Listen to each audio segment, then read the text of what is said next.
बोल टाइम्स ओम श्री सदगुरु महर्षि में ही परमहंस महाराज जी की जय। गुरुदेव का प्रवचन मन ही प्रधान है। भगवान बुद्ध जी के वचनों में मन सभी धर्मों का पूर्वगामी है। भगवान बुद्ध ने 84,000 धर्मों का निरूपण किया है। जितने भी हमारे ज्ञान के संकाय है उन सब में मन पूर्वगामी है, अग्रदूत है।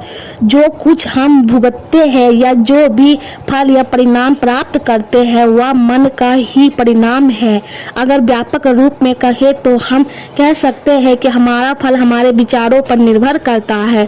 कोई भी फल या परिणाम हमारे विचार या मन पर निर्भर है, उसी से उद्भूत है। मन श्रेष्ठ है। मन ही सभी धर्मों का आश्रय और उद्भव है। यह मनोमय है। दुष्ट मन से जो बोलता है या करता है, अर्थात बुरे विचार से कोई बोलता है या कोई काम करता है, तो दुख उस व्यक्ति का उसी तरह से अनुगमन करता है या पीछा करता है जैसे गाड़ी खींचने वाले बैलों के पैरों का पीछा या अनुगमन चक्कर पहिया करता है, अर्थात रथ को खींचने वाले या कर्म करने वाले व्यक्ति के पीछे पीछे दुख बहता यानी चलता रहता है। इस गाथा में बौद्ध धर्म और दर्शन की इस बात को प्रबलित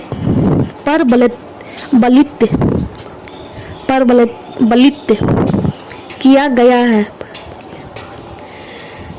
कि चेतसिक कर्म सभी कर्मों में प्रधान है। साथ ही ज्ञान के सभी संकायों में मन ही प्रधान है। मन हमारी सभी प्रकार की भावनाओं, संवेगों और प्रवृत्तियों आदि का आधारभूत है। जब तक इस वस्तु जगत से हमारे मन का सामना होता है तो मन अपनी प्रतिक्रिया देता है और वह क्रिया तब्दील होती हुई हमें दिखाई देती है। मन के अनुसार वह क्रिया घटित हो जाती है। उदाहरण के लिए एक जानवर, माना कि एक कुत्ता है, हमने उसकी पूंछ को खींचा या मरोड़ा तो तत्काल वह अपने मन में उत्पन्न स्वाभाविक वृत्ति के अनुरूप भौंकने लग जाएगा। या अगर वह पालतू कुत्ता है तो इससे अन्य अभिव्यक्ति से प्रकट करेगा, परंतु वह हमारे अनुसार कार्य नहीं करेगा। वह अपने मन का आश्रय प्राप्त उद्भूत क्रिया को अंजाम देगा।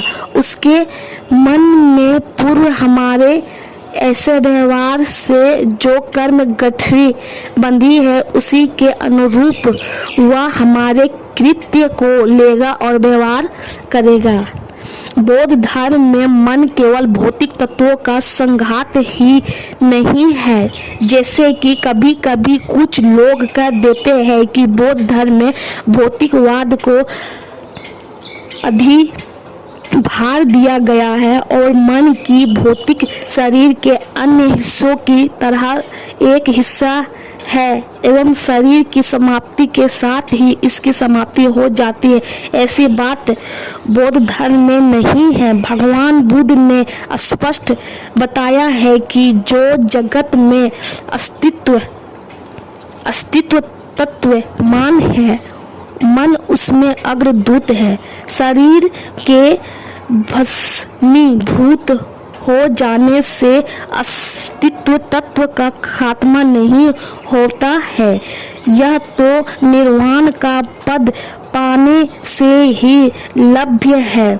जिस तरह एक नदी के पानी का प्रवाह है, वैसे ही मन का भी प्रवाह है। यह अनेक विचारों का प्रवाह है। पुराने विचारों की जगह नए विचारों विचार जगह लेते रहते हैं एवं प्रकट होते रहते हैं एवं प्रवाह बना रहता है।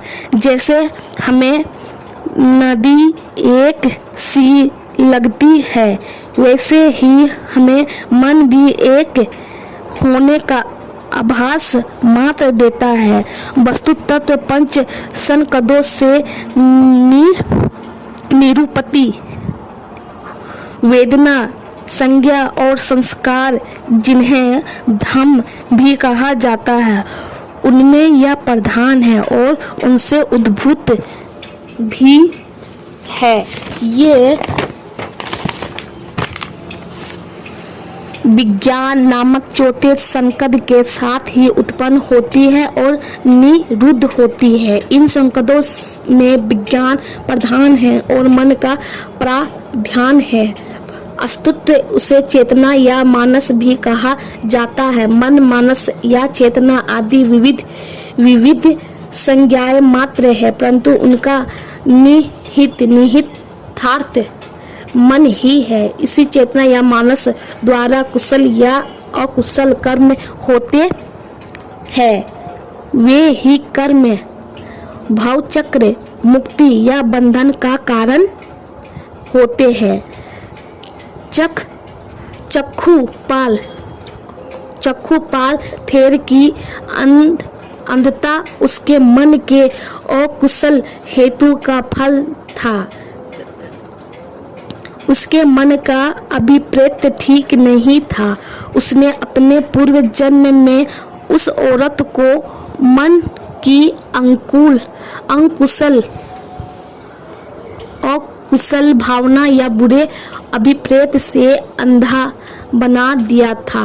अतः उसे जन्म जन्मांतर अंधता का शिकार होना पड़ा और इस अंधता के दुख ने उसका शरीर, उसका पीछा वैसे ही किया जैसे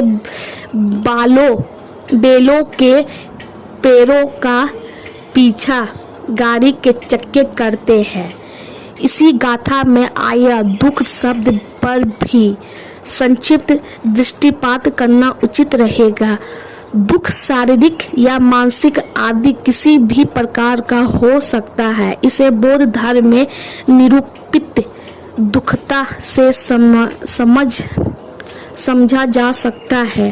अतृप्ति, असंतोष, रोग, बिछोड़, मृत्यु, बुढ़ापा आदि विविध रूपों में जो दुखता उभरती है वही दुख है। उनसे मुझे डांटा,